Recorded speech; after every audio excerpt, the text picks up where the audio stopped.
Hinahamon ka namin, Pangulong Bongbong Marcos,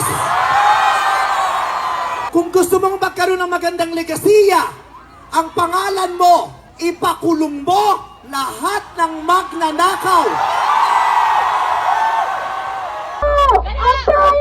Ngayon ay lumalaban! Ngayon ay lumalaban! Ang tao! We use our voices to end corruption in our Kulong na yan!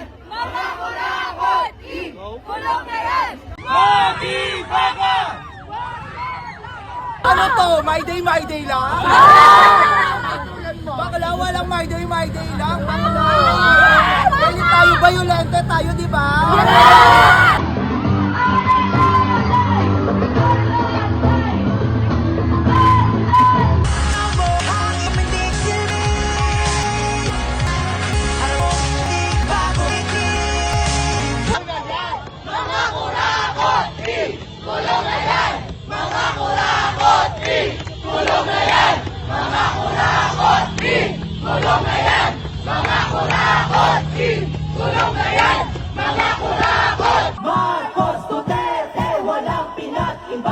Ibaba ang presyo ng fishball!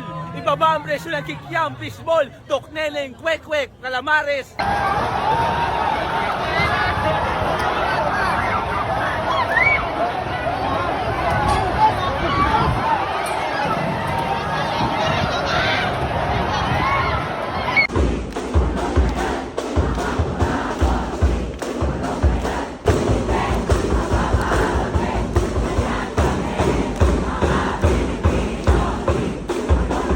Tapos na ang panahon na natatakot tayo sa gobyerno. Takutin natin ang gobyerno dahil ang kapangyarihan nasa sa atin, wala sa kanila. Nakatingin kami sa inyo. Ipakulong. Lahat ipakulong.